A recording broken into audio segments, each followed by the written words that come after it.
Κυρίες και κύριοι, καλησπέρα. Βρισκόμαστε έξω από το Πανεπιστήμιο Πελοποννήσου και ήρθαμε να συναντήσουμε έναν άνθρωπο με ένα πλούσιο ακαδημαϊκό και ένα πλούσιο συγγραφικό έργο. Πάμε να τον συναντήσουμε.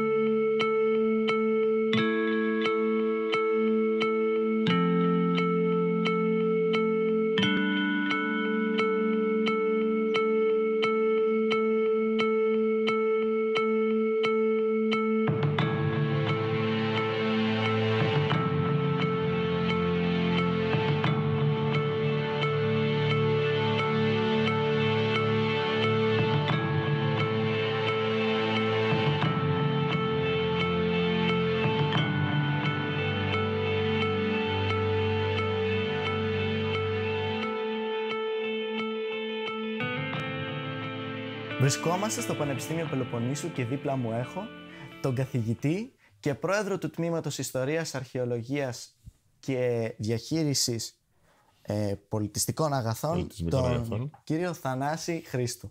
Κύριε καθηγητά, σας ευχαριστούμε που μας υποδέχεστε εδώ. Και εγώ χαίρομαι πάρα πολύ που υποδέχομαι στο γραφείο μου έναν φέρελπη νέον άνθρωπο, ο οποίος ενδιαφέρεται για τα ζητήματα της ιστορίας και μάλιστα τις ιστορίες που έχουν σχέση με την τοπική και ιδιαίτερη μας πατρίδα, την τοπική κοινωνία. Οπότε σας καλωσορίζω και εγώ στο Πανεπιστήμιο και εύχομαι από καρδιάς, αγαπητέ Άγγελε, κάθε καλό. Πολλή προκοπή και πολλές επιτυχίες στη ζωή σου και στη μαθητική και στην ευρύτερη έτσι, κοινωνική σου ζωή. Ευχαριστώ πάρα πολύ. Ξεκινάμε λοιπόν. Ξεκινάμε, Άγγελε. Γιατί είναι σημαντικό κάποιος να γνωρίζει ιστορία? Είναι σημαντικό, αγαπητέ Άγγελε, να γνωρίζει κανείς την ιστορία για τον απλούστατο λόγο, διότι γνωρίζοντας καλύτερα την ιστορία, γνωρίζει καλύτερα κανείς τον εαυτό του. Γνωρίζει κανείς καλύτερα τη γειτονιά του, την ιδιαίτερη του πατρίδα, την πόλη του, το χωριό του, και αυτό οπωσδήποτε του δίνει τη δυνατότητα να διαμορφώσει άποψη για πολλά πράγματα, για τους πολιτικούς, για τους ανθρώπους που είναι ηγέτες αυτής της κοινωνίας, όχι μόνο της ιδιαίτερης της τοπικής κοινωνίας, αλλά της μεγάλης κοινωνίας, της πατρίδας του. Επομένως, έχει κανείς την δυνατότητα να κρίνει, να συγκρίνει, έχει κανείς επίσης τη δυνατότητα να προλαβαίνει τα λάθη του και τις παρασπονδίες του, με αποτέλεσμα ουσιαστικά ο άνθρωπος, μαθαίνοντας και βιώνοντας τα προτάγματα της ιστορίας, έχει τη δυνατότητα να γίνεται καλύτερος. Είναι αλήθεια ότι η ιστορία επαναλαμβάνεται σε ορισμένα ζητήματα? Αγαπητέ Άγγελε, έχουμε την αίσθηση ότι η ιστορία επαναλαμβάνεται, αλλά αυτή είναι μια καθαρόαιμη υποκειμενική αίσθηση. Η ιστορία δεν επαναλαμβάνεται, λέμε εμείς, στο πλαίσιο της ακαδημαϊκής ιστορίας, για τον απλούστατο λόγο διότι οι άνθρωποι είναι διαφορετικοί και ως εκ τούτου και οι κοινωνικές συνθήκες μέσα στις οποίες εξελίσσονται κάποια πράγματα, κάποιες πολιτικές καταστάσεις. Λέμε λοιπόν, αντί ακριβώς αυτής της υποκειμενικής αίσθησης ότι η ιστορία επαναλαμβάνεται, ότι η ιστορία έχει αντιστοιχήσεις. Έχει αντιστοιχήσεις ανάμεσα στα κίνητρα των ανθρώπων, ανάμεσα στις συνθήκες επίσης θα μπορούσε κανείς να ισχυριστεί. Άρα έχουμε αυτή την υποκειμενική αίσθηση ότι η ιστορία επαναλαμβάνεται, αλλά η ιστορία δεν επαναλαμβάνεται, διότι αν μπει στη διαδικασία η ιστορία να επαναληφθεί, οπωσδήποτε επαναλαμβάνεται είτε ως τραγωδία είτε ως ήλαρο τραγωδία. Επομένως, δεχόμαστε ότι ο άνθρωπος δεν μπορεί να αποφύγει αυτή την υποκειμενική αίσθηση της επαναληπτικότητας που έχουν κάποια ιστορικά και κοινωνικά φαινόμενα και παραδεχόμαστε και δεχόμαστε ότι υπάρχει μια αντιστοίχηση. Και τούτο διότι οι άνθρωποι δεν είναι ποτέ ίδιοι, δεν αντιδρούν ποτέ με τον ίδιο τρόπο απέναντι ακριβώς σε κάποια ερεθίσματα που δίνουν την αίσθηση ότι είναι τα ίδια. Κύριε καθηγητά, παρατηρείται ένα φαινόμενο τα τελευταία χρόνια ότι οι μαθητές όλων των τάξεων, δημοτικό, γυμνάσιο, λύκειο, έχουν μια αντιπάθεια για το μάθημα της ιστορίας. Και μπορώ να σας το διαβεβαιώσω κιόλας, γιατί αποφοίτησα πέρυσι από γενικό λύκειο. Ναι, Άγγελε. Κατά τη γνώμη σας, πώς γίνεται αυτό, γιατί γίνεται, γιατί οι μαθητές αντιπαθούν την ιστορία? Ναι. Υπάρχει δυστυχώς διάχυτα αυτή η αίσθηση, αγαπητέ Άγγελε, ότι ναι, οι άνθρωποι δεν συμπαθούν την ιστορία. Βεβαίως υπάρχει και μια μερίδα εξίσου μεγάλη που συμπαθεί την ιστορία, που μελετά την ιστορία, που προσπαθεί να εμβαθύνει μέσα στα ιστορικά δρόμενα, στα ιστορικά πρόσωπα, τις συνθήκες, τις ανατροπές που συμβαίνουν μέσα στη ζωή μας. εκτιμώ ότι είναι περισσότερο ζήτημα δασκάλων, ζήτημα, παρά το γεγονός ότι και αυτοί αρκετές φορές καταβάλουν φιλότιμες προσπάθειες, θα μπορούσε να πει κανείς ότι υπάρχουν εγγενείς δυσκολίες που οδηγούν ακριβώς τη νέα γενιά στο να μην έχει θετικά αισθήματα, να μην έχει θερμά αισθήματα απέναντι σε αυτό το μείζον διακύβευμα, αυτό το σπουδαίο μάθημα της ιστορίας, διότι η ιστορία πραγματικά δίνει τη δυνατότητα στον άνθρωπο να κάνει μια σίγουρη, αντικειμενική και βαθιά ανατομία των κοινωνικών καταστάσεων, να δει τον άνθρωπό του, γιατί στην ιστορία ουσιαστικά καθρεφτίζεται η ίδια η πορεία μας, καθρεφτίζονται τα συναισθήματά μας, τα κίνητρά μας, τα λάθη μας επίσης, οπωσδήποτε και οι υπερβάσεις.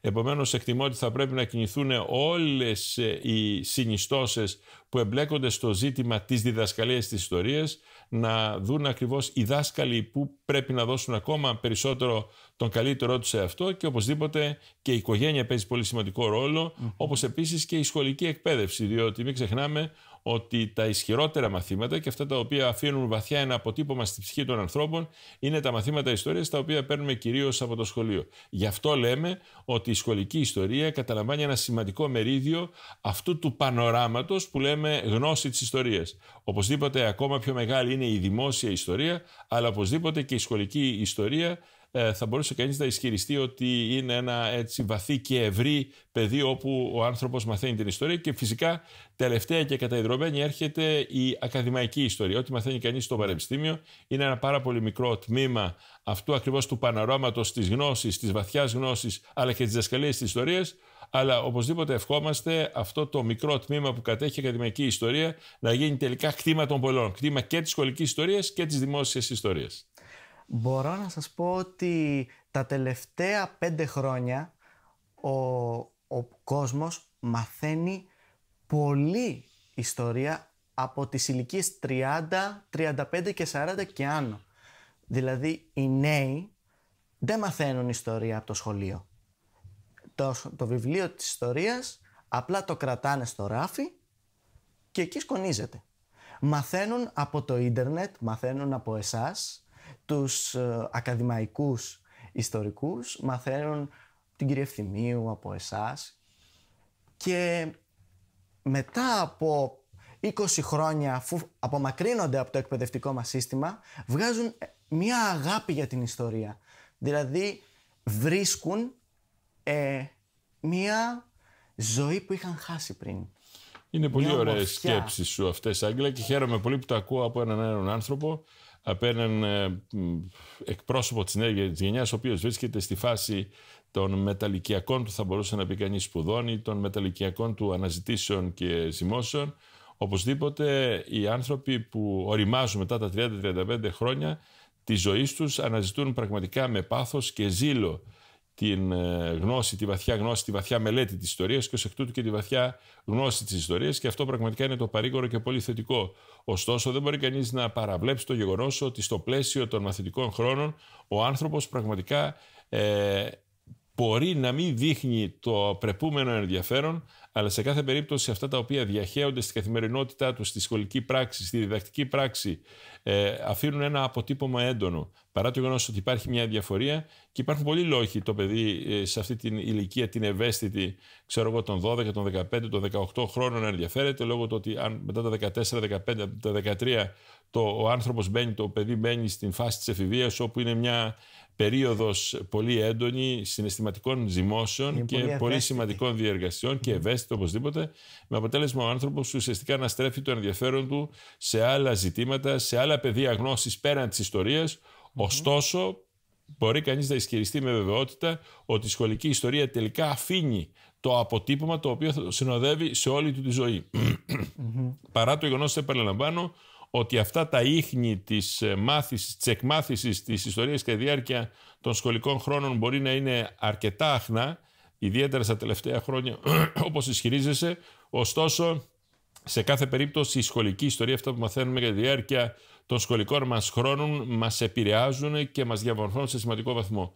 Όμως αυτή η διαμόρφωση έχει ένα αρνητικό πρόσημο, όπως εύστοχα επισήμανες, αγαπητέ Άγγελε, το οποίο θα πρέπει με κάποιο τρόπο να το θεραπεύσουμε. Θα πρέπει καταρχήν να το γνωρίσουμε. Να δούμε τις γενεσιουργές αιτίες. Για ποιο λόγο αφήνει έτσι με αρνητικά αισθήματα, με μια αρνητική άβρα τον νέον άνθρωπο, η διδασκαλία του μαθήματος της ιστορίας στα σχολικά του χρόνια. Και θα διαπιστώσει κανείς ότι σε αυτή την εμπλοκή έχουμε σημαντικό μερίδιο εμείς οι δάσκαλοι, παρά το γεγονός ότι υπάρχουν ικανότατοι δάσκαλοι σε όλες τις βαθμίδες της εκπαίδευσης, αλλά οπωσδήποτε θα πρέπει να το ερευνήσουμε, θα πρέπει να δούμε πιο βαθιά, με μεγαλύτερη ειλικρίνεια και με μεγαλύτερη, θα μπορούσε να πει κανείς, θέρμη, ποιες είναι οι παθογενείς αιτίες αυτής ακριβώς της, έτσι θα μπορούσε να πει κανείς, άριθμης εξέλιξης της εκμάθησης της ιστορίας. Είναι παρήγορο το θετικό ότι σε όριμη ηλικία ο άνθρωπος πιάνει τα διαβάσματά της γύρω από την ιστορία πάλι από την αρχή και φυσικά όταν κανείς καταπιάνεται με ωριμότητα και αποφασιστικότητα με τα μαθήματα της ιστορίας είναι σίγουρο ότι το αποτέλεσμα θα είναι θετικό. Επομένως η γενιά μας, η εποχή μας ουσιαστικά διακρίνεται από το ότι ουσιαστικά επιστρέφουν αυτοί οι άνθρωποι και προσπαθούν να καλύψουν το κενό της ιστορίας που έχουν ακόμα και από τα σχολικά τους χρόνια. Αυτό είναι πραγματικά το θετικό στην όλη υπόθεση, ότι οι άνθρωποι οι νέοι τώρα να μην τους αρέσει η ιστορία, αλλά όταν πάνε 30-35 θα ξανακοιτάξουν πίσω. Θα ξανακοιτάξουν. Γιατί το έχω παρατηρήσει ότι όσο μεγαλώνουμε, τόσο μεγαλύτερος είναι ο πόνος μας να ψάξουμε τις ρίζες μας. Αυτή είναι η πραγματικότητα, γιατί η ιστορία ουσιαστικά είναι η μελέτη του παρόντος με τη βοήθεια γεγονότων που ανήκουν στο παρελθόν. Πολλοί θεωρούν πως η ιστορία είναι η μελέτη αποκλειστικά και μόνο του παρελθόντος. Δεν είναι του παρελθόντος, είναι του παρόντος. Είναι η προσπάθεια μελέτης της καθημερινότητας η οποία διαχέεται γύρω μας και μέσα μας βέβαια, με τη βοήθεια, επαναλαμβάνω, με την επικουρία γεγονότων που ανήκουν στο παρελθόν, και τούτο εξηγεί το γεγονός ότι σε όλους τους κύκλους, σε όλες τις βαθμίδες της εκπαίδευσης από την πρωτοβάθμια, τη δευτεροβάθμια και την τριτοβάθμια υπάρχουν κεφάλαια της ιστορίας τα οποία επαναλαμβάνονται. Πάντοτε θα διδασκόμαστε φερειπίν για την Επανάσταση του 1821, πάντοτε θα διδασκόμαστε, για την άλωση της πόλης στις 29 Μαΐου του 1453, πάντοτε θα θέλουμε να δούμε τι έγινε στο κίνημα στο Κουδί στις 15 Αυγούστου του 1909, στη δημιουργία του πρώτου ανεξάρτητου, αυτοδύναμου και αυτοτελούς ελληνικού κράτους στις 22 Ιανουαρίου 3 Φεβρουαρίου του 1830, ή πότε εντάχθηκε η Ελλάδα στις ευρωπαϊκές κοινότητες, πράγματα τα οποία είναι καθημερινά. Αυτοί οι κύκλοι με τα συγκεκριμένα κεφάλαια της ιστορίας πάντοτε θα επαναλαμβάνονται. Και γιατί θα επαναλαμβάνονται?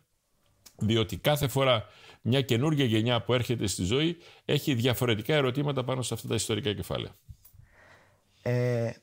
Πάμε τώρα σε κάτι που αναφερθήκατε, στην Επανάσταση της 25ης Μαρτίου, την αρχή για ανεξαρτησία του ελληνικού κράτους. Γιατί ο αγώνας ξεκίνησε από την Πελοπόννησο και ειδικά από τη Μάνη και τη Μεσσηνία? Αυτό είναι ένα κρίσιμο ερώτημα. Βέβαια, δεν θα μπορούσε κανείς, αγαπητέ Άγγελε, να επιμερίσει μόνο ή να εστιάσει μόνο το ενδιαφέρον στα επαναστατικά δρόμενα τα οποία αναπτύχθηκαν και εξελίχθηκαν εδώ στη Νότια Πελοπόννησο, στη Μάνη, στην Καλαμάτα. Έχουμε παρόμοια επαναστατικά γεγονότα και στην Βόρεια Πελοπόννησο. Αλλά οπωσδήποτε θα πρέπει να δει κανείς 2-3 πράγματα που έχουν σχέση με την Πελοπόννησο. Η Πελοπόννησος την εποχή εκείνη ήταν το τμήμα εκείνο της αχανούς Οθωμανικής Αυτοκρατορίας που είχε ευρωπαϊκό χρώμα. Ήταν το τμήμα της ευρωπαϊκής επικράτειας το οποίο ήθελαν να γνωρίσουν πάρα πολλοί οι Ευρωπαίοι και οι Ευρωπαίοι περιηγητές, αλλά και οι Ευρωπαίοι ισχυροί και τα ισχυρά ευρωπαϊκά ανακτοβούλια της εποχής εκείνης έστρεφαν το ενδιαφέρον τους προς το ευρωπαϊκότερο κομμάτι της Οθωμανικής επικράτειας που ήταν πραγματικά η Πελοπόννησος. Για πολλούς και διαφόρους λόγους. Για τις φυσικές της ομορφιές, για τις θάλασσες, για τα προϊόντα που παρήγαγαν οι άνθρωποι την εποχή εκείνη, για τον τρόπο που εξήγαγαν αυτά τα προϊόντα, για τον τρόπο που επικοινωνούσαν με τις Οθωμανικές αρχές, για τον τρόπο με τον οποίο υποδέχονταν τους Ευρωπαίους επισκέπτες, τους Ευρωπαίους περιηγητές, με αποτέλεσμα ουσιαστικά σε αυτό το κομμάτι της ευρωπαϊκής, το περισσότερο ευρωπαϊκό κομμάτι της Οθωμανικής επικράτειας, έστρεψαν το ενδιαφέρον τους και εκείνοι οι οποίοι οργάνωσαν την Ελληνική Επανάσταση του 1821. Και αυτοί δεν ήσαν άλλοι από τους Φιλικούς. Η Φιλική εταιρεία, η οποία οπωσδήποτε, Άγγελε, θα γνωρίζεις, ιδρύθηκε στο Ιάσιο της Βεσσαραβίας, ορίστε στην Οδυσσό της Βεσσαραβίας στην εποχή εκείνη, ανήμερα της ύψωσης του Τιμίου Σταυρού στις 14 Σεπτεμβρίου του 1814, λίγες ημέρες πριν ακριβώς αρχίσει τη συνεδριάση, το συνέδριο της Βιέννης άρχισε να συνεδριάζει την 1η Οκτωβρίου του 1814, λίγες μέρες δηλαδή αργότερα, και αυτοί οι άνθρωποι, οι Φιλικοί, και ιδιαίτερα ο Αλέξανδρος Ψηλάτης, ο οποίος τελικά από τις 11 Απριλίου του 1820 ανέλαβε τα ενία ενία της Φιλικής Εταιρείας, ως ο Γενικός Επίτροπος της Ανωτάτης Αρχής της Φιλικής Εταιρείας, εκπώνησε 2 σχέδια. Το Γενικών Σχέδιων και το Μέγα Σχέδιων, όπου και τα 2 σχέδια αυτά, τα σχέδια δράσης της Φιλικής Εταιρείας, δηλαδή οργάνωσης της έναρξης και της εξέλιξης της Επανάστασης των Ελλήνων του 1821, προέβλεπε ότι πραγματικά η πρώτη σπίθα της Επανάστασης θα ανάψει εδώ στην Πελοπόννησο, στην Νότιο Πελοπόννησο και μάλιστα στη Μάνη. Γιατί στη Μάνη? Γιατί η Μάνη οπωσδήποτε ήταν το απόρθητο κάστρο της ψυχής του ελληνισμού, έχερε ενός καθεστώτος η Μάνη τοπικής αυτοδιοίκησης, από τις απαρχές της Οθωμανικής Επικράτειας, από τις απαρχές της Οθωμανικής Σκλαβιάς και ειδικότερα από το 1715 και μετά. Με αποτέλεσμα ουσιαστικά αυτό το αυτοδιοίκητο της Μάνης να δημιουργεί τις προϋποθέσεις οι άνθρωποι να αναπνέουν τον αέρα της ελευθερίας και οπωσδήποτε να εκπαιδεύονται στην τέχνη του πολέμου. Διότι γνωρίζοντας την χρήση των όπλων και έχοντας βαθιά γνώση της στρατηγικής, θα ήταν επίσης οι φορείς εκείνοι οι οποίοι οπωσδήποτε θα ξεκινούσαν την Επανάσταση, συνεπικρούμενοι βεβαίως από την κλεφτοαρματουργία, τους κλέφτες και τους αρματολούς. Αλλά εδώ στην Πελοπόννησο, αγαπητέ Άγγελε, δεν είχαμε αρματολίκη για πολλούς και διαφόρους λόγους. Είχαμε όμως αρματολίκια στην Ρούμελη, είχαμε στη Στερεά Ελλάδα. Και τούτο διότι ήταν οι δομές των οικονομικών σχέσεων διαμορφωμένες με τον τρόπο αυτό. Επομένως, επιλέχθηκε η Πελοπόννησος από τους αρχιτέκτονες της Φιλικής Εταιρείας για τον απλούστατο λόγο διότι είχε προδιαγραφές θετικές απέναντι στην έναρξη της Επανάστασης του 1821 και πράγμα το οποίο τελικά έγινε. Και επίσης θα πρέπει να δει κανείς ότι έχουμε πάρα πολλούς Πελοποννησίους Γρεκούς, δυστυχείς Γρεκούς, όπως έλεγαν οι επαναστατικές προκηρύξεις, οι οποίοι είχαν καταγωγή πελοποννησιακή. Δηλαδή στους 1.000, θα μπορούσε να πει κανείς, από τα 2.500 μέλη που είχε η Φιλική Εταιρεία, οι 1.000 περίπου ήταν πελοποννησιακής καταγωγής. Και επίσης έχουμε αρκετούς από αυτούς τους Πελοποννήσιους να είναι αρκάδες, τους 1.500 ήταν αρκάδες. Και οι 40 ήσαν τριπολιτσότες. Οι υπόλοιποι ήσαν κυρίως από την Νότια Πελοπόννησο. Με αποτέλεσμα να ξεκινήσει η Επανάσταση από τη Μάνη, να έρθουν οι Μανιάτες συνεπικουρούμενοι βεβαίως από πάρα πολλούς Μεσσήνιους, οι οποίοι ουσιαστικά απελευθέρωσαν βασιζόμενοι στο τέχνασμα του Παπαφλέσσα και απελευθέρωσαν με ανέμακτο τρόπο την πόλη της Καλαμάτας τα ξημερώματα της 23ης Μαρτίου του 1821. Μια πάρα πολύ σημαντική εξέλιξη, διότι επαναστατικά δρόμενα έχουμε στον ευρύτερο χώρο της Νότιας Πελοποννήσου, αλλά και στον ευρύτερο χώρο της Βόρειας Πελοποννήσου. Έχουμε δηλαδή στα Καλάβρητα, έχουμε την Πάτρα, αλλά οπωσδήποτε απελευθερωμένη πόλη. Η πρώτη απελεύθερη πόλη του επαναστατημένου ελληνισμού είναι η Καλαμάτα και οπωσδήποτε δημιούργησε τις προϋποθέσεις να στηθούν και οι πρώτες δομές μιας επαναστατικής πολιτείας, οι οποίες οπωσδήποτε στη συνέχεια διευρύνθηκαν με αποτέλεσμα να δημιουργηθεί η Πελοποννησιακή Γερουσία. Είχαμε βέβαια τη Μεσσηνιακή Γερουσία, η οποία αποτελούνταν κυρίως από Μεσσήνιους έμπορους, πολυμήχανους και πολύ έτσι εύρωστα οικονομικά, εύρωστους οικονομικά και πολύ δραστήριους.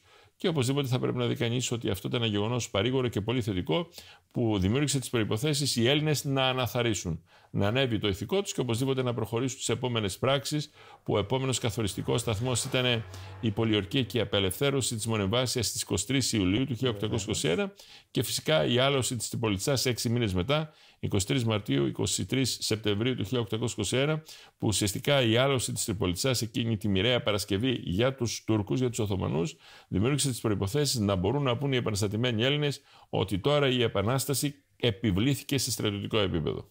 Έπεσε το κάστρο της Τριπολιτσάς. Έπεσε το κάστρο της Τριπολιτσάς, πέσανε και άλλα κάστρα, έπεσε το κάστρο της Μονεμβάσιας, έχουν δρομολογηθεί καταστάσεις και προς τα άλλα κάστρα, της Βόρειας Πελοποννήσου, τον Ναύπλιο, της Πάτρας, Μεθόνης, Κορώνης, της Γλαρέτζας. Επομένως, οι Έλληνες μπήκανε σε αυτή την επαναστατική ροπή, θα μπορούσε να πει κανείς, και φυσικά δημιουργήθηκαν οι προϋποθέσεις οι Έλληνες, ακόμα και όταν ηττόντο, να μπορούν να συνεχίζουν. Γι' αυτό είναι πραγματικά το μεγάλο μυστικό της επιτυχίας της Επανάστασης του 1821. Αυτό φαίνεται βέβαια και όταν ήρθε ο Ιμπραήμ, όταν πήρε το κάστρο της Πύλου, που έγινε η μάχη στα Κρεμμύδια. Βεβαίως. Που διαλύθηκε ο ελληνικός στρατός, όποιος ελληνικός στρατός, νομίζω ήταν 5 ή 10.000 οι ένοπλοι Έλληνες στη μάχη στα Κρεμμύδια. Στα Κρεμμύδια έχουμε 3.000 250 Έλληνες. 3.250 Έλληνες αγωνιστές έχουμε, που είναι ένας μεγάλος αριθμός για την εποχή εκείνη. Βέβαια, το μεγαλύτερο αριθμητικά στράτευμα των Ελλήνων που συγκεντρώθηκε ποτέ κατά τη διάρκεια των 9 χρόνων του Εθνικοαπελευθερωτικού Αγώνα ήταν το στράτευμα που συγκεντρώθηκε έξω από τα τείχη της Τριπολιτσάς στις 23 Σεπτεμβρίου του 1827. Φτάσαμε σχεδόν τις 30.000. Ουδέποτε άλλοτε μαζεύτηκε τόσο μεγάλος αριθμητικά ελληνικό στρατό στην εποχή εκείνη. Και βέβαια στη μάχη στα Κρεμμύδια που δόθηκε στις 7 Απριλίου του 1825 και που τιμήσαμε την επέτειο πριν από λίγες μέρες, ουσιαστικά έχουμε 3.250 Έλληνες αγωνιστές, τη στιγμή που από την άλλη πλευρά, την πλευρά του Ιμπραήμ, έχουμε 3.000 τακτικό στράτευμα, έχουμε 400 υπείς και έχουμε και 4 πυροβόλα. Και θα μπορούσε να πει κανείς ότι το αρνητικό αυτής της μάχης είναι στρατιωτικό επίπεδο ιτηθήκαμε.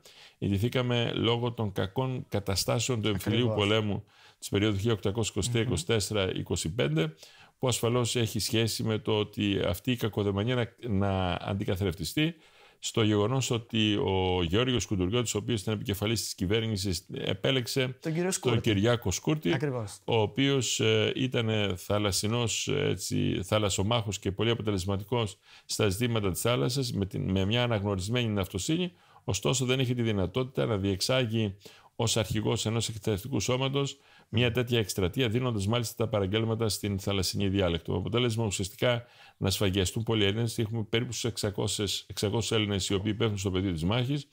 Και έχουμε επίσης, θα μπορούσε να πει κανείς, πέρα από τον Κυριάκο Σκούρτη, έχουμε και 5 πολύ σημαντικούς Έλληνες οι οποίοι είναι αγωνιστές πρώτης γραμμής, είναι όπως ο Γεώργιος Καραϊσκάκης, όπως είναι, θα μπορούσε να πει, ο Χατζηχρήστος, όπως είναι ο Καρατάσος, όπως είναι ο Τζαβέλας, όπως είναι ο Μπότσαρης. Έχουμε δηλαδή 5 καταξιωμένους στρατιωτικούς αρχηγούς, οι οποίοι κάλλιστα θα μπορούσαν να διαχειριστούν όλη αυτή τη μάχη στα Κρεμμύδια.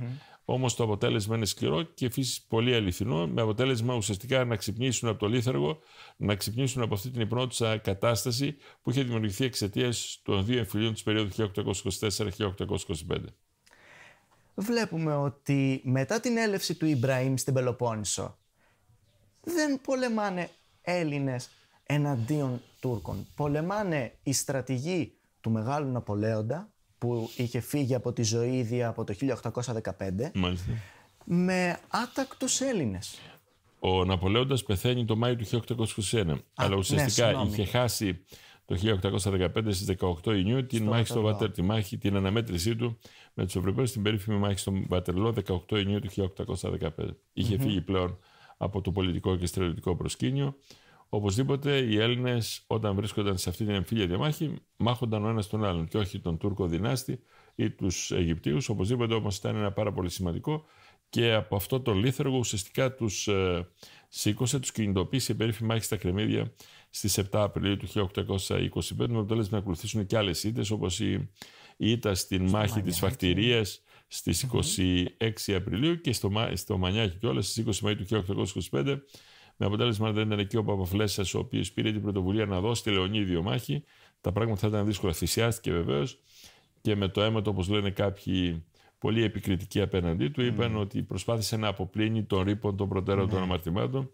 Σημασία έχει ότι αυτές τις μάχες, η μάχη στα Κρεμμύδια, η μάχη στη Φακτηρία και η μάχη στο Μανιάκι, είναι εμβληματικές μάχες όπου μπορεί σε στρατιωτικό επίπεδο να ηττόμεθα. Ωστόσο, σε ηθικό επίπεδο παίρνουμε το πάνω χέρι, παίρνουμε πραγματικά την πάνω βόλτα, για τον απλούστο λόγο διότι συνειδητοποίησαν οι Έλληνες ότι θα πρέπει να σταματήσουν τον εμφύλιο, θα πρέπει να ομονοήσουν και να συνεργαστούν. Ακουμπώντας τις αρετές, τα χαρίσματα και στη διάθεση της αυταπάρνησης και της αυτοδυσίας που τους διέκρινε. Ο Παπαφλέσσας στη μάχη στο Μανιάκι και ο Αναγνωσταράς στη μάχη της Φακτηρίας ήταν 2 εν ενεργεία υπουργοί και πέθαναν στο πεδίο της μάχης. Ακριβώς. Σκοτώθηκαν στο πεδίο της μάχης. Αυτή είναι μια πραγματικότητα, αγαπητέ Άγγελε, και δυστυχώς οι αρχηγέτες ήταν και στην πρώτη γραμμή της αντιπαράθεσης. Αυτό τιμά τους Έλληνες, τιμά την δραγωγενιά των Ελλήνων επαναστατών του 1821 και δείχνει ακριβώς το στίγμα ότι οι Έλληνες, όταν είναι αποφασισμένοι να πολεμήσουν για κάτι, πολεμούν, μάχονται και θυσιάζονται, αν η συγκυρία το απαιτήσει. 14 Μάρτη του 1827. Ο Ιωάννης Καποδίστριας εκλέγεται κυβερνήτης της Ελλάδας από την Εθνοσυνέλευση. Όταν ήρθε όμως στην επαναστατημένη Πελοπόννησο στο Ναύπλιο, βρήκε ήδη οργανωμένη αντιπολίτευση από τον Αλέξανδρο Μαυροκορδάτο, τον Κολέτη και διάφορους οπλαρχηγούς όπως τον Πετρόμπεϊ και τον Κανέλο Δηλιγιάννη. Κατά τη γνώμη σας, γιατί έγινε αυτό? Γιατί ήδη είχε στηθεί μια αντιπολίτευση εναντίον του Καποδίστρια? Διότι αυτό είναι χαρακτηριστικό των πολιτικών. Αυτό είναι χαρακτηριστικό των πολιτικών συμπεριφορών των Ελλήνων της εποχής εκείνης, ουσιαστικά να μάχει το ένα στον άλλον για την ιδιοποίηση της εξουσίας. Είναι χαρακτηριστικό όλων των επαναστάσεων, όχι μόνο της ελληνικής, ουσιαστικά για τη διάρκεια των επαναστατικών διεργασιών και των επαναστατικών δρομένων έχουμε και την εκδήλωση ενός εμφυλίου πολέμου. Επομένως, θα μπορούσε να πει κανείς ότι με ιδιαίτερη προσοχή θα πρέπει να μελετήσει αυτά τα θέματα και να δει ακριβώς τι ακριβώς έγινε, γιατί οπωσδήποτε όλοι έφταιγαν, κάποιοι έφταιγαν περισσότερο, κάποιοι άλλοι έφταιγαν λιγότερο. Σίγουρα όμως αυτοί οι οποίοι πλήρωναν, γιατί οι νικητές δεν προέκυπτε κανείς νικητής από όλα αυτά, ουσιαστικά τα πλήρωνε όλα η πατρίδα, η δύσμερη πατρίδα. Ναι. Μήπως αυτό, η οργάνωση ήδη αντιπολίτευσης, πριν την έλευση ακόμα του κυβερνήτη στην Ελλάδα, είναι η ανάμειξη των μεγάλων δυνάμεων στον απελευθερωτικό αγώνα? Παίζει πολύ σημαντικό ρόλο η εμπλοκή των μεγάλων δυνάμεων στον αγώνα. Οπωσδήποτε όμως τα κόμματα είχαν δημιουργηθεί ήδη από το 1825 την πρώτη στιγμή, αλλά ιδιαίτερα αποκρισταλώθηκαν μετά την περίφημη πράξη, μετά την περίφημη υπογραφή της πράξης υποτέλειας ή της αίτησης εκζήτησης προστασίας από τον Βρετανικό παράγοντα, πράγμα το οποίο έγινε στις 25 Μαΐου του 1825, 200 χρόνια ακριβώς σαν αυτές τις μέρες πριν, με αποτέλεσμα ουσιαστικά η Μεγάλη Βρετανία μπορεί να απάντησε αρνητικά σε αυτή την αίτηση. Εμείς την ονοματίζουμε ως αίτηση προστασίας, οι Ευρωπαίοι την θεωρούν ως μια πράξη υποτέλειας. Ναι. Είναι γεγονός ότι υποταχθήκαμε τότε και φυσικά ο ελληνισμός είχε στο μυαλό του άλλους στόχους, άλλα προγράμματα. Όμως βλέπετε η ελεγχόμενη πολιτική κυβέρνηση της εποχής εκείνης από τις μεγάλες δυνάμεις, διότι όταν λέμε κόμματα, η λειτουργία κομμάτων την εποχή εκείνη, βάζουμε για αυτή την παράμετρο της εξάρτησης των πολιτικών ελίτ που διαθέτει μια χώρα η οποία είναι πάρα πολύ μικρή σε έκταση, σε πληθυσμό και κυρίως σε οικονομική δύναμη. Αυτή ακριβώς ουσιαστικά η παράμετρος να δημιουργεί όλες αυτές τις εμπλοκές. Πιστεύετε ότι η ναυμαχία στο Ναβαρίνο είναι η απόδειξη ότι η Επανάσταση του 1821 είχε πάρει διεθνείς διαστάσεις? Βεβαίως, δεν υπάρχει καμία αμφιβολία, αγαπητέ Άγγελε, ότι στο πλαίσιο της περίφημης ναυμαχίας του Ναβαρίνου που διεξήχθη στις 8-20 Νοεμβρίου του 1827, ενεπλάξαν με πολύ δυναμικό τρόπο οι μεγάλες δυνάμεις. Το ελληνικό ζήτημα είχε διεθνοποιηθεί. Βεβαίως, για να μπορέσουν να δώσουν μεγάλες δυνάμεις στην ναυμαχία του Ναβαρίνου, θα έπρεπε οπωσδήποτε να έχουν αντέξει και οι Έλληνες να φέρουν τον αγώνα σε πέρας μέχρι το 1827. Οπωσδήποτε όμως αυτή η εμπλοκή του διεθνούς παράγοντα στα επαναστατικά δρόμενα του ελληνισμού της περίοδου εκείνης ξεκινά ουσιαστικά με το θάνατο του Τσάρου Αλεξάνδρου του 1 Δεκεμβρίου του 1825, ο οποίος έβλεπε, θα μπορούσε να πει κανείς, με ένα συντηρητικό τρόπο την Ελληνική Επανάσταση, οπότε ήρθε ο κατά 18 χρόνια νεότερος αδελφός του, ο Νικόλαος ο Πρώτος, ο οποίος αντιμετώπιζε την Επανάσταση των Ελλήνων με διαφορετικό τρόπο. Ήθελε να λύσει δηλαδή το ανατολικό ζήτημα, διότι πτυχή του ανατολικού ζητήματος ήταν η Ελληνική Επανάσταση του 1821.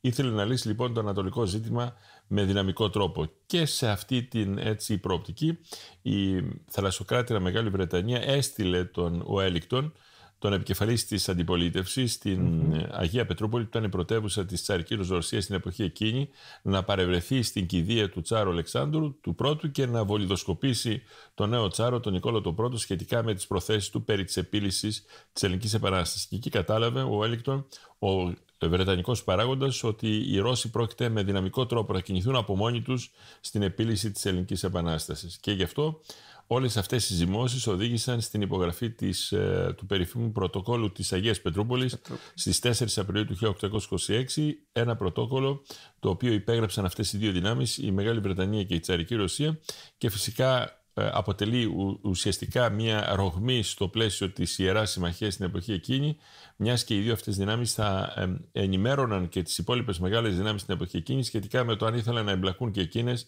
στην επίλυση του ελληνικού ζητήματος.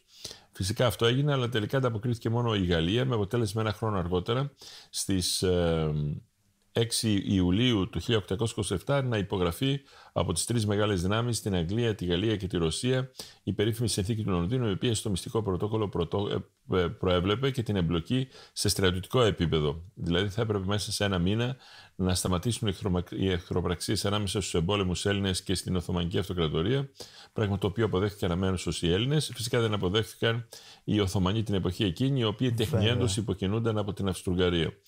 Έτσι οδηγηθήκαμε σταδιακά στην διεξαγωγή της ναυμαχίας του Ναβαρίνου, η οποία είχε ένα νικηφόρο αποτέλεσμα, μιας και ο Ενωμένος Συμμαχικός Στόλος καταναυμάχισε τον Ενωμένο Τούρκο-Αιγυπτιακό Στόλο και φυσικά αυτό αποτελεί τον ακρογωνιαίο λίθο της ελληνικής ανεξαρτησίας. Είναι σημαντική λοιπόν η ναυμαχία του Ναβαρίνου, διότι ενεπλάκει με δυναμικό και αποτελεσματικό τρόπο ο διεθνής παράγοντας, αλλά είναι σημαντική η ναυμαχία του Ναβαρίνου, διότι οι Έλληνες άντεξαν και να νικούν, αλλά κυρίως να ηττώνται από το 1821 έως το 1827. Η ελληνική ψυχή πραγματικά θριάμβευσε και κατάφερε να κερδίσει το προσδοκόμενο πολλών γενεών σκλαβωμένων Ελλήνων. Δηλαδή η ναυμαχία του Ναβαρίνου έβαλε στην άκρη την πολιτική του καγκελάριου της Γερμανίας, του Μέττερνικ, της Αυστρο-Ουγγαρίας, και έκλεισε μια αιώνια έχθρα των Βρετανών και των Γάλλων. Βεβαίως, διότι αυτοί πριν από λίγο καιρό είχαν πολεμήσει μεταξύ τους. Τους Ναπολεοντίους πολέμους. Μπράβο, Άγγελε, σε βλέπω πάρα πολύ καλά. Συγχαρητήρια, θα ήσουν εδώ φοιτής μας, θα παίρνεις άριστα με 10. Ευχαριστώ πολύ. Με 3 τόνους. Και τώρα πάμε στο τέλος της συνέντευξής μας. Ο Καποδίστριας δολοφονείται και αμέσως ξαναξεσπά ένα εμφύλιο κλίμα στο νεοσύστατο ελληνικό κράτος. Οι μεγάλες δυνάμεις, θέλοντας να αποτρέψουν τη δημιουργία μιας ελληνικής δημοκρατίας, δηλαδή ενός κράτους που δεν θα μπορούσαν να ελέγχουν αυτοί μέσω συγγενικών δεσμών ή μιας απευθείας βασιλικής, μιας αυλικής κυβέρνησης, με ένα βασιλιά βέβαια που είναι φίλος τους, είναι συγγενής τους, είναι κάτι, στέλνουν από τη Βαβαρία τον δευτερότοκο, νομίζω, γιο του Λουδοβίκου του Πρώτου, τον Όθωνα. Ανήλικος βέβαια, και αναλαμβάνει η αντιβασιλεία ο Μάουερ, ο Χάιντεκ και ο Άρμανσμπεργκ. Βλέπουμε όμως ότι η αντιβασιλεία αμέσως στρέφεται εναντίον των Ελλήνων επαναστατών. Κλείνει τον Κολοκοτρώνη και τον Πλαπούτα στη φυλακή και γίνεται και η περιβόητη δίκη του Κολοκοτρώνη, που ο γέρος του Μοριά, που ήταν ήρωας στα μάτια όλων των Ελλήνων, καταδικάζεται σε θάνατο για προδοσία. Για την προδοσία είναι πάρα πολύ ωραίο το ερώτημά σου και έχει πάρα πολλές παραμέτρους. Θα πρέπει καταρχήν να σε συγχαρώ για μια φορά ακόμα, Άγγελε. Με εντυπωσιάζει το επίπεδο των γνώσεών σου και μάλιστα των στέρεων και βαθύριζων ιστορικών γνώσεων που έχεις. Με εντυπωσιάζει και σου κάνω την διαπίστωση αυτή on camera, με ανοιχτή κάμερα, για να ακούσουν και οι άλλοι συμφοιτητές σου και η καθηγητριά σου. Πραγματικά οι γνώσεις σου είναι στέρεες και πραγματικά έτσι έγιναν τα πράγματα. Μετά τη δολοφονία του Έννη Καποδίστρια, που συνέβη το πρωινό, 6 περίπου παρά 10 το πρωί της Κυριακής αυτής του Σεπτέμβρη, στις 27 Σεπτεμβρίου 9 Οκτωβρίου του 1831, δολοφονήθηκε ουσιαστικά η Ελλάδα, διότι ήταν ένας σπουδαίος κυβερνήτης, ένας αδωρότατος ηγέτης, οξυδερκής, ευφυής, μοναδικός, ευγενής, καλλιεργημένος, θρησκευόμενος, ένας άνθρωπος με βαθιά πίστη ότι θα έπρεπε το ελληνικό κράτος να στηθεί όπως έπρεπε και όπως αντιστοιχούσε στα ευρωπαϊκά κράτη της εποχής εκείνης. Δολοφονήθηκε και μετά άνοιξε η αυλαία πραγματικά ενός εμφυλίου πολέμου, όχι εμφυλίου κλίματος απλώς, του τρίτου ελληνικού εμφυλίου πολέμου της περίοδου εκείνης. Γι' αυτό λέμε ότι μετά τη δολοφονία του Καποδίστρια η Ελλάδα πέφτει στην φάση της αναρχίας και του χάους. Ευτυχώς όμως ο Στράτφορντ Κάνινγκ, ο πρωτοξάδελφος του Βρετανού Πρωθυπουργού του Γεωργίου Κάνινγκ, ο οποίος είχε πεθάνει ήδη από τις 8 Αυγούστου 1827, περνάει μετά τη δολοφονία του Καποδίστρια από την Ελλάδα, διότι ήταν πρέσβης της Μεγάλης Βρετανίας στην Κωνσταντινούπολη, βλέπει την κατάσταση και προσκαλεί σε σύγκληση την διάσκεψη του Λονδίνου, που ήταν το διεθνές έργο που επέβλεπε την εποχή εκείνη τα ζητήματα του ελληνικού κράτους, να σπεύσουν γρήγορα ότι θα διαλυθεί αυτό το οποίο δημιούργησαν στα εξών συνετέθη. Και έτσι την 1η-13η Φεβρουαρίου του 1832, λίγους μήνες μετά τη δολοφονία του Καποδίστρια, η διάσκεψη του Λονδίνου αποφασίζει να δώσει τον θρόνο του ελληνικού βασιλείου στον δευτερότοκο γιο του βασιλιά της Βαβαρίας Λουδοβίκου του Πρώτου, στον Όθωνα, τον οποίο ο Όθωνας προόριζε για να γίνει ο καρδινάλιος της καθολικής Βαβαρίας στην εποχή εκείνη. Και έτσι ο Όθωνας πήρε το χρήσμα να γίνει ο ηγεμόν κυριάρχης της Ελλάδας και πραγματικά ήρθε μετά από ένα χρόνο στις 25 Ιανουαρίου Φεβρουαρίου του 1833 και επειδή ήταν, όπως εύστοχα είπες Άγγελε, ανήλικος, συνοδευόταν από μια τριμελή βαβαρική αντιβασιλεία που επικεφαλής ήταν ο Ιώζεφ Λούτβιχ φον Άρμανσμπεργκ, επίσης ήταν ο Γκέροκ Λούτβιχ φον Μάουρερ και ακόμη ο Χάιντεκ, ο Καρλ Βίλχελμ φον Χάιντεκ, οι οποίοι και αυτοί οι τρεις είχαν και δύο συμβούλους, τον Άμπελ και τον Γκράινερ, Καρλ φον Άμπελ και Βάπτιστ φον Γκράινερ, με αποτέλεσμα αυτή η βαβαρική αντιβασιλεία ουσιαστικά να ασκεί την εξουσία, την αστική και πολιτική εξουσία στην Ελλάδα μέχρι τη στιγμή που θα ενοικιόταν ο Όθωνας, και ο Όθωνας ήταν γεννημένος το 1815 και η ενοικίωσή του θα γινόταν στις 20 Μαΐου 1η Ιουνίου του 1835. Μέχρι τότε έχουμε την πρώτη και τη δεύτερη αντιβασιλεία και φυσικά επειδή ακριβώς δεν γνώριζαν τις αυτόχθονες εδώ περιστάσεις και συνθήκες, έθεσαν σε διωγμό δυστυχώς 5 με 7.000 παλικάρια αγωνιστές που είχαν τραβήξει, είχαν στο νόμο τους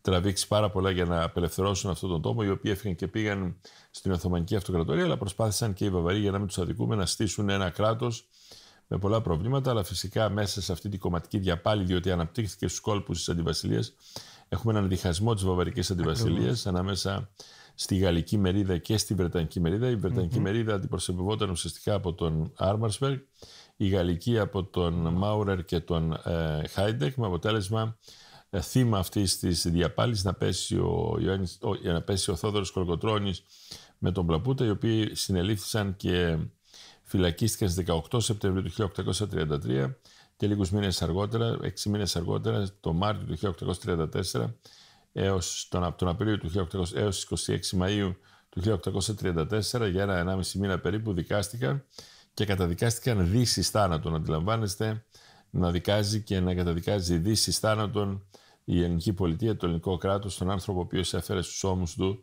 όλον τον εθνικό απελευθερωτικό αγώνα, τον Θόδωρο Κολοκοτρώνη. Βεβαίως δεν εκτελέστηκε η ποινή, του δώσανε, μετατράπηκε σε 20ετή κάθριξη, και όταν έμαθε το αποτέλεσμα της δίκης, ο Θόδωρος Κολοκοτρώνης είπε στον άνθρωπο ο οποίος του ανακοίνωσε τη δίκη, δυστυχώς θα γελάσω τον βασιλιά, δεν θα ζήσω για να δω την απονομή της χάριτος. Και ένα χρόνο αργότερα, όταν ο Όθωνας έγινε βασιλιάς, δηλαδή ενηλικιώθηκε στις 20 Μαΐου 1η Ιουνίου του 1835, το απένιμε χάρη, το απένιμε και βαθμούς, τον έκανε αρχιστράτηγο, μέλος του Συμβουλίου της Επικρατείας που είχε μόλις ιδρύσει, και του έδωσε και πάρα πολλές γέες. Νομίζω θέλησε να τον αποκαταστήσει, με αποτέλεσμα ο Θόδωρος Κολοκοτρώνης να μετατραπεί σε φύλλα προσκύμενος απέναντι στον Όθωνα, να γίνει φιλοθωνιστής και φυσικά να το αναγνωριστούν αυτά τα οποία έπρεπε να το αναγνωριστούν. Είχε πει κιόλας ο Θεόδωρος Κολοκοτρώνης ότι όταν έφτασε ο βασιλιάς στο ναύπλιο και πάτησε με τα πόδια του στην προβλήτα του λιμανιού, έβγαλε τις πιστόλες του και τις έβαλε στα πόδια του βασιλιά. Ακριβώς. Αλλά και αυτή την πράξη του Θόδωρου Κολοκοτρώνη, που είχε συμβολικό χαρακτήρα, την παρεξήγησαν αρκετοί, και όταν αργότερα στην πορεία αυτή πήγαιναν προς το ιστορικό της πόλης του ναυπλίου, κάποιος από τους αντιπάλους του τον πυροβόλησε, και ευτυχώς που υπήρχε δίπλα του ένας Γάλλος φελίνας, ο οποίος σήκωσε το σπαθί του και η σφαίρα, η βολή, πήγε και χτύπησε το σπαθί, αλλιώς δεν τον είχαν δολοφονήσει την ημέρα της έλευσης του Όθωνα στο ναύπλιο στις 25 Ιανουαρίου Φεβρουαρίου του 1833. Σας ευχαριστούμε πολύ, κύριε καθηγητά. Και σε συγχαίρω κιόλας για την πρωτοβουλία. Και εύχομαι ταχεία την άνοδο. Εύχομαι να προκόψεις, και θα προκόψεις, και να προχωρήσεις και να είναι χαρούμενοι και υπερήφανοι οι γονείς σου για σένα και η καθηγήτριά σου, και να σε ακούσουν και οι συμμαθητές σου. Μπράβο σου, είσαι αξιέπαινος. Και εσύ και ο βοηθός εδώ, φίλος σκηνοθέτης, ο Μιχάλης. Να πούμε ότι μαζί είναι ο φίλος μου Μιχάλης Μπακόγιοργας, που έχει αναλάβει τα πάντα προς το τεχνικό κομμάτι. Χωρίς αυτόν δεν θα μπορούσαμε να έχουμε βιντεοσκοπήσει όλη αυτή την πανέμορφη συνέντευξη. Και θέλετε να ανανεώσουμε το ραντεβού μας για την επόμενη, τον επόμενο μήνα. Βεβαίως. Σας ευχαριστώ πάρα πολύ. Συγχαρητήρια. Αγόρι μου, και κάθε καλό. Να είσαι πάντα έτσι προκομμένος και δυνατός, σου εύχομαι. Εντάξει, κάθε καλό. Συγχαρητήρια και στους γονείς σου, στους δασκάλους.